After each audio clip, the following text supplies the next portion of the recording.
السلام علیکم ورحمۃ اللہ وبرکاتہ۔ مکی ٹی وی چینل پر خوش آمدید، اہلاً وسہلاً مرحبا بکم فی القناۃ مکی ٹی وی اینڈ ویلکم۔ کورولوش عثمان کی آنے والی قسط کا دوسرا ٹریلر سامنے آ چکا ہے اور ہمیشہ کی طرح ٹریلر ایکشن سے بھرپور ہے اور دونوں طرف کی پارٹیاں اور ان پارٹیوں میں شامل افراد پوری طرح حرکت میں نظر آ رہے ہیں، یعنی ایک شاندار قسم کی قسط دیکھنے کو مل سکتی ہے۔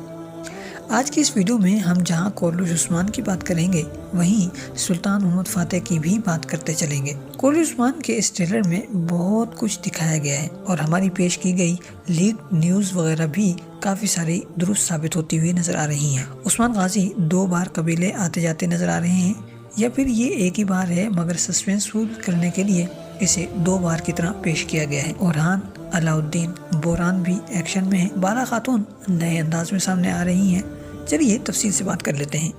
سب سے پہلے عثمان غازی کے بارے میں بات کرتے ہیں اور سب سے اہم سوال کہ عثمان غازی کو کون بچائے گا، اس کا جواب بھی تلاش کریں گے۔ ایسا محسوس ہوتا ہے کہ عثمان غازی 2 مرتبہ قبیلے آئے ہیں، ایک مرتبہ گرفتار کیا گیا، سوغوت لے جایا گیا اور پھر ان کو قبیلے واپس لایا گیا، مگر ہمارا خیال ہے کہ ایسا نہیں ہے۔ تو بات کچھ یوں بنتی ہے کہ عثمان غازی پہلے گرفتار ہوئے اور پھر منگولوں کے قبضے سے کسی نہ کسی طرح فرار ہو گئے اور پھر قبیلے آنے میں کامیاب ہو گئے، مگر ان کی آمد سے پہلے ہی قبیلے میں تباہی ہو چکی تھی، منگول حملہ کر چکے تھے اور پورا قبیلہ ان کے قبضے میں جا چکا تھا۔ اور پھر اس کے بعد عثمان غازی کی آمد ہوئی اور قبیلے والوں کو بچانے کے لیے، اورحان کو بچانے کے لیے اور قبیلے والوں کے لیے زہر کا تریاق فراہم کرنے کے لیے انہوں نے ہتھیار ڈال دیے، اور ہتھیار ڈالنے کے بعد انہیں زنجیریں پہنا دی گئیں اور انہیں زنجیروں میں جکڑ دیا گیا۔ تو اس کے بعد منگولوں کی جانب سے کوئی نہ کوئی ایسا کام کیا گیا کہ جس کے بعد وہ شدید غصے میں آئے اور انہوں نے زنجیروں کو کھینچا اور انہوں نے اپنے جسموں سے توڑ پھوڑ کر الگ کر کے پھینک دیا۔ اس سین کو دیکھ کر ایسا محسوس ہوتا ہے کہ کہانی لکھنے والوں کے پاس اب دکھانے کو بظاہر کچھ رہ نہیں گیا، اسی لیے وہ اس طرح کے عجیب و غریب، اوٹ پٹانگ اور فضول چیزیں ڈرامے میں شامل کر رہے ہیں تاکہ سسپینس بڑھے اور لوگ دیکھنے لگیں۔ مگر حقیقت یہ ہے کہ اس طرح کی چیزوں سے ناظرین اب اکتا چکے ہیں اور انہیں اب کچھ ایسا چاہیے ہے جو حقیقت کے قریب ہو اور تاریخ کے بھی قریب ہو۔ نہ صرف یہ بلکہ کہانی تاریخی پس منظر پر چلے اور تاریخی کرداروں کی آمد بھی ہو، جیسا کہ ہم نے دیکھا ہی کہ سیزن کے شروع سے ہی بورسا کو کہانی کا مرکز بنایا گیا تھا، مگر اس کے بعد کہانی کو بورسا سے پھیر دیا گیا اور پھر اس کے بعد کہانی مسلسل بورسا سے دور ہوتی چلی گئی اور اب صورتحال یہ ہے کہ کئی قسطوں سے بورسا کا ذکر تک نہیں کیا گیا، اور یہی وہ چیز ہے جو ناظرین کو پسند نہیں آ رہی، اور اسی لیے کورولوش عثمان کی ریٹنگ مسلسل گرتی چلی جا رہی ہے، اور اگر یہی سلسلہ رہا تو یہ مزید پاتال میں جا گرے گی۔ بہرحال تو عثمان غازی نے غصے میں آ کر یعنی سلطان راہی بن کر زنجیروں کو اتار کر پھینک دیا، مگر چونکہ وہ اکیلے تھے اور ان کے آس پاس منگول ہی منگول تھے، لہٰذا وہ سب کے سب ان سے مکھیوں اور چینٹیوں کی طرح ان سے چپک گئے اور پھر انہیں بے دست و پا کر دیا اور ایک بار پھر باندھ دیا گیا، اور پھر یہاں سے انہیں گاڑی پر سوار کر کے اور ذلت کا نشان بناتے ہوئے سوغوت لے جایا گیا، اور مقصد یہی تھا کہ سوغوت وہ جگہ ہے جہاں سے ریاست کی ابتدا ہوئی ہے، لہٰذا اب ریاست کو ختم بھی یہیں سے کیا جائے گا یا پھر ریاست پر قبضے کی ابتدا بھی یہیں سے کی جائے گی۔ سوغوت میں عثمان غازی جب پہنچے ہیں تو وہاں انہیں صوفیہ اور لوکاس بھی موجود ملے ہیں،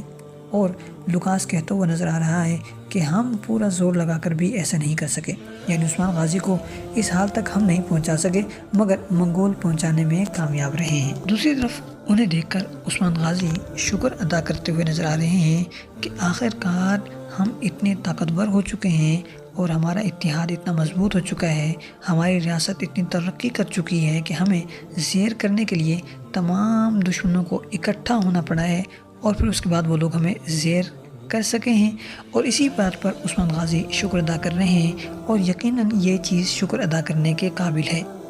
مگر جیسا کہ یہ ظاہر ہے کہ معاملہ یہاں ختم نہیں ہوگا بلکہ یہاں سے ایک نئی کہانی کی ابتدا ہوگی، اور یہاں پر ہمارے سامنے یہ سوال آ کر کھڑا ہو جاتا ہے کہ پھر عثمان غازی کو آخر کون آ کر بچائے گا؟ اس کا جواب یہ ہے کہ عثمان غازی کو اب باہر سے مدد حاصل ہوگی تو ہی یہ بچ پائیں گے، لیکن اس چیز کو سمجھنے کے لیے ہمیں ایک بار دریلیش ارطغرل کے سیزن 1 کی طرف جانا ہوگا اور وہاں کا ایک واقعہ آپ کو یاد کروانا ہوگا۔ آپ کو یاد ہے کہ دلیش ارطغرل کے سیزن 1 میں ایک غدار تھا کردوغلو، وہ سلیمان شاہ کی جگہ قبیلے پر حکمرانی کرنا چاہتا تھا، اور پھر آخرکار ایک وقت ایسا آیا کہ اس کی سازشیں کامیاب ہو گئیں اور سلیمان شاہ وغیرہ کو گرفتار کر لیا گیا اور قبیلے پر پھر اس کی حکمرانی بھی ہو گئی۔ مگر چونکہ وہ قبیلے والوں کے سامنے سلیمان شاہ کو قتل نہیں کر سکتا تھا، اس لیے اس نے قبیلے کے اہم ترین افراد کو قبیلے سے باہر بھیجا اور وہاں انہیں مارنے کا حکم جاری کیا۔ مگر پھر وہاں کہانی کچھ یوں پلٹی کہ سلیمان شاہ کا بیٹا ارطغرل وہاں آ پہنچا اور اپنے گھرانے کو نہ صرف آزاد کروایا بلکہ اپنے والد کو تخت بھی واپس دلوایا۔ تو یہ وہ وقت تھا جب ارطغرل ابھی سردار نہیں بنا تھا بلکہ اپنے والد کی ماتحتی میں تھا، اور اصل حکمرانی وہ سلیمان شاہ کی چل رہی تھی، اور ارطغرل کا تعارف کروایا جا رہا تھا کہ وہ کیسا ہوشیار، ذہین اور عقل مند آدمی ہے اور اسے سردار بننا چاہیے۔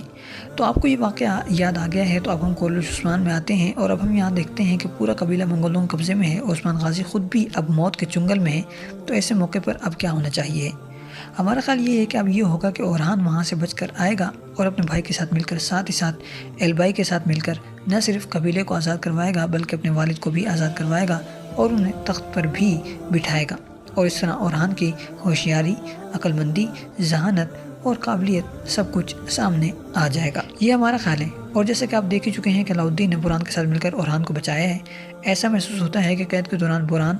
اور اورہان نے بھاگنے کی کوشش کی، مگر اس کوشش میں یہ لوگ ناکام ہو گئے، لیکن بوران کسی نہ کسی طرح نکلنے میں کامیاب ہو گیا، اور پھر وہ علاء الدین کی امداد دے کر وہاں پہنچا جہاں اورہان کو پھانسی دی جا رہی تھی، اور یوں اسے آخری وقت میں بچا لیا گیا۔ تو اب ظاہر ہے کہ اورہان بیماری کے بہانے سے بیٹھا تو نہیں رہے گا، لہٰذا حالات کا علم ہوتے ہی وہ حرکت میں آ جائے گا، اور پھر اس کے بعد وہ اپنے والد کو، قبیلے کو اور قبیلے کے تخت کو، ریاست کو، سغوت کو، یعنی سب کچھ کو بچاتا ہوا نظر آئے گا۔ اور ہمارا خیال ہے کہ اس ساری کہانی میں ایلبائی کا کردار بھی ضرور شامل ہوگا۔ آج کی اس ویڈیو میں ہم ایک ہی موضوع پر بات کر سکے ہیں، اور ابھی ٹریلر کے بہت سارے مناظر پر بات چیت کرنا رہتا ہے، اور ساتھ ہی ساتھ ہم نے وعدہ کیا تھا کہ سلطان محمد فاتح کے بارے میں بات کریں گے، مگر چونکہ ویڈیو کا وقت مکمل ہو چکا ہے لہٰذا آج یہ سب کچھ